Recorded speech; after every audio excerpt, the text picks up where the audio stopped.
Okay, since I'm talking about documentaries and the experiences we had on documentaries, I'll just continue. So we finished with Ron and Valerie Taylor, called that one for National Geographic called Shark Shocker.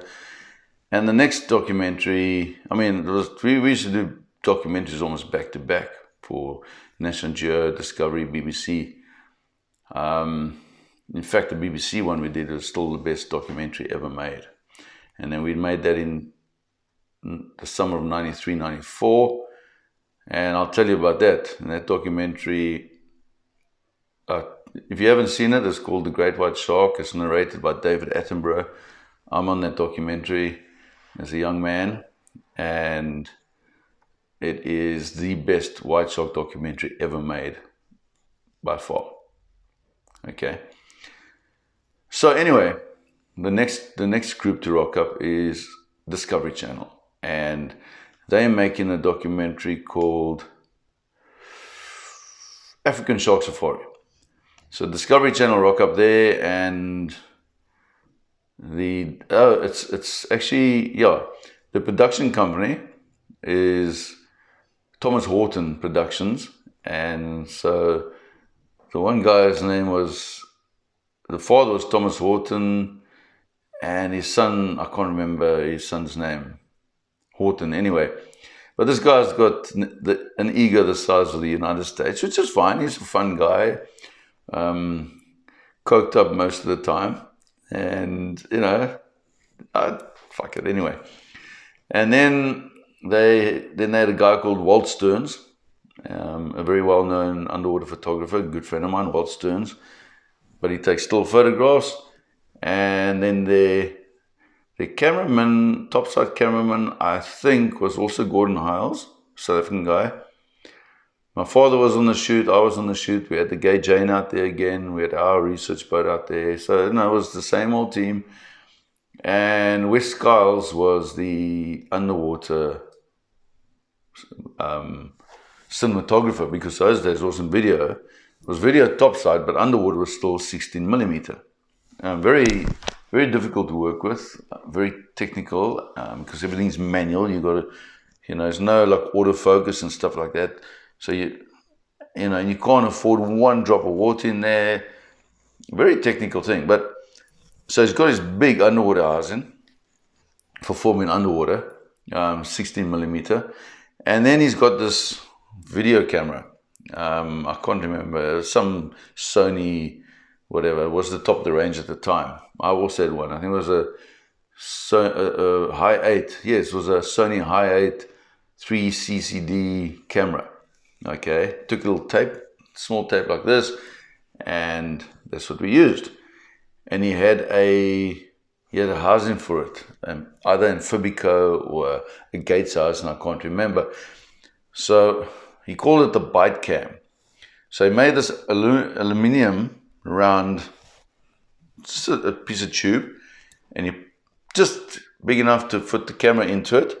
So the whole camera went into the tube, and then it was quite funny because it's all on the documentary. Then he took a marker pen and he drew a dotted line and he wrote there, "Bite here," on the dotted line. So I felt kind of sorry for him. Unfortunately, Wes Skiles passed away some years ago.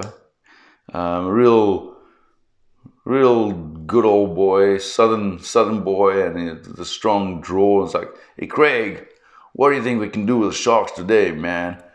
You think we can get the sharks to bite this thing right where I put the marks and stuff?" So he had this real hectic southern draw. As I say, from Gainesville, so originally from Texas somewhere. Anyway, so we're doing the filming, we're getting awesome footage. The documentary African Shark Safari is great. The director is a South African guy called Donnie Nokia. And yeah, so we're working out there. And eventually it's time to use the Bite Cam. So it's weighted at the bottom. It's got a little floats inside of it to keep it, in the right position. And Wes is rigging this thing up with a piece of rope. And I say to Wes, "But Wes, shouldn't you have cable on that?" And he says, It's not a problem. I'll just put a rope on it, and if the shark gets the rope and bites it off, shark's just going to spit it out, and we'll see it floating down the channel. So I'm like, yeah, but these sharks are big. You know, shark will swallow that thing whole. That sounds like something from Jaws. It is actually a line. Shark will swallow you whole, swallow a man whole.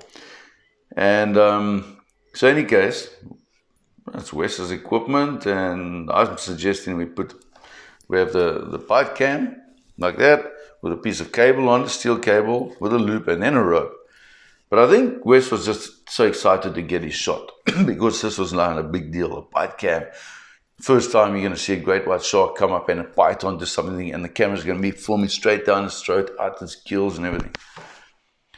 So, puts it all together, and we chum in, the sharks are cooking, there's big sharks, and you know what's going to happen.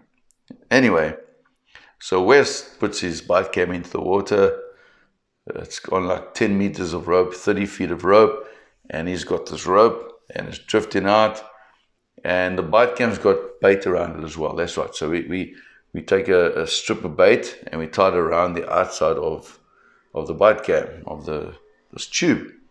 And it's like just bobbing on the surface and under the surface with the little swells. And it drifts to the end of the line, 30 feet out. And as chance would have it, the biggest shark we got there, which is over 4.5 meters long, it's got a mouth, literally bites you in half, comes along and just grabs that whole bite cam, bait, camera, tube, and all. And there's Wes hanging on the other side of the rope, trying to pull this camera out of the shark's mouth, you know, and the shark's going ballistic, and it's just water flying everywhere, and the shark's shaking like this. And Wes is shitting in his pants because there he sees the shark eating his camera, and he's pulling on it, and he's screaming to me, "Craig, up!" And I grab, and we both pull in this thing, and suddenly goes, "Tunk!" Shark bites the rope off, and there's no camera floating on the surface. That shark didn't spit that camera out. That shark swallowed that camera. I kid you not. That shark swallowed the camera. Either that or it crushed the housing and everything up when it was pulling on it, that it broke the floats out and it just sank to the bottom. Anyway, we jump into our boat. And like I've explained before, the average depth of that channel is only, Shark Alley is only 5 or 6 meters in depth. So Wes and I are on that boat, scouring that channel. We're going up, because it's quite a strong current that runs it, for about 2 hours, up and down, just looking for that freaking camera. And he's got his mask on. Well, he's got his mask over here and he's got fins on, just ready to dive down quickly and grab the camera and pull it out the water. But unfortunately, we never got the camera back. So like I say, the shark literally either swallowed the camera and the housing, which